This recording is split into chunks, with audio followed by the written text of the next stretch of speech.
May the 3rd, 2024. Leaving on a jet plane, don't know when I'll be back again. I am in a place called the Sleep Box. Pretty nice hotel. I had to move from the last place because the internet was shit. What you'll see here is, what am I on? I'm on day 3 in Penang, in a place called Georgetown. So the colonialists came out here 1782. I know that because I was chatting with my AI there a short while ago. I'll put it in context, right? I was floating about the place, as I do when I get to these cities, and bumped into a fella by the name of Claudio. Claudio!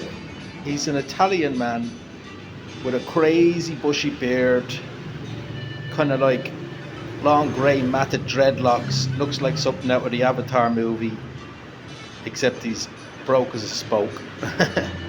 He's sitting outside this very temple. You can see it here in the video. So he was sat outside this temple feeding the pigeons. And I said, he looks a bit interesting. So I sat down beside him. We struck up a conversation. Claudio, from Italy, spent the last 3 years in Africa. He cycles. He's a bike packer. I've spoken about bike packing here a few times. So he's a bike packer, but he's an extreme bike packer. He lives on a budget of about €200 a month. So generally speaking, he doesn't pay for accommodation. And what he does mostly is, when he arrives in a new town, he finds the places where he can get free food. And in any town, anywhere in the world, you can find a place where you can get free food. It might be a charity or it might be a restaurant, but free food can be had.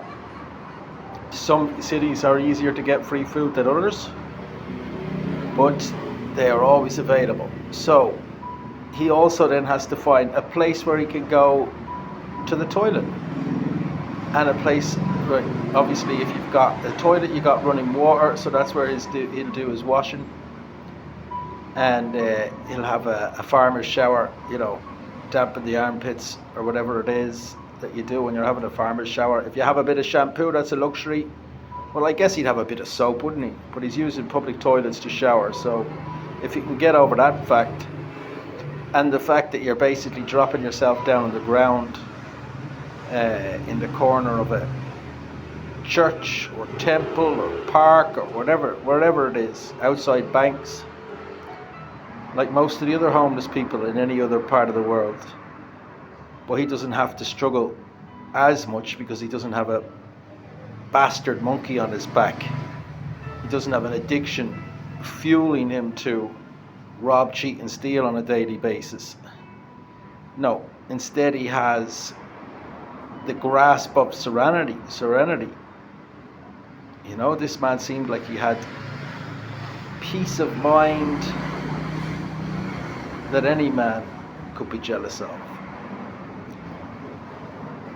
And we were talking about comfortable versus uncomfortable, and how after a while the excitement of each new place that he has arrived at, the task of finding those outlets where he can get the resources he needs, finding a place that he can roll out his mat, which becomes the place where he sleeps for as long as he wants, basically. He's not beholden to a time the same way most people are when they're traveling. He does try and keep it within a certain budget, and on that note, he would only spend when he absolutely has to. But it's like a fine art. Anyway, we went for a coffee together, and he was explaining how he never puts his paw out. He does not beg. And while we were having coffee, somebody came into the coffee shop to beg. Well, I gave him the few rupees, or not Malaysian dollars, I think that's what they're called. And he tutted said, that's not the way you do it. You shouldn't be coming in with a sob story. And I say, each man for their own, you know. I mean, this guy that came in, he was trying to sell pens.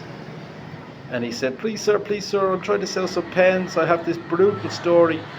And as many people know, because this happens all over the world, when somebody approaches you randomly like that, trying to sell something, some knick-knack of some sort, could be biscuits, could be pens, could be, it could be an old busted radio, or a juicer, as I once tried to do when I was at my rock bottom, wandering around Vietnam trying to sell a juicer for a $5 so I could buy a bottle of vodka. You approach somebody with a sob story and you say, please sir, I need money for X, Y, and Z because this and this has happened to me. I gave that man a couple of rupees, and then I escorted Claudio back to the place where I had met him. And on the way he showed me a hotel, and the hotel costs $100 a month. And I was tempted to offer. For a minute I said, geez, maybe I could just push my own budget that little bit further. Maybe not buy him $100 worth of accommodation, but I could certainly stretch it to $50. But then I thought a little bit more. I gave him 30 rupees, which is the equivalent to one night's accommodation. And I thought it's better not for me to disturb the equilibrium of not only my world, but his world. I mean, my budget is what it is, and his budget is what it is. He probably would have accepted that gesture, but either way, the frequency he lives on, it wouldn't have bothered him either which way. And it was May the 3rd. I had agreed to meet him. I went looking for him today and I couldn't find him. We were supposed to go up to this temple together. I will go and try and find him again. And maybe our paths will cross and maybe they won't. But that's it, May the 3rd, 2024. This is a temple in the foothills of the mountain, surrounding the mountains. I don't even know the name of the mountains. The name is too difficult for me to remember. That's the end of my rant.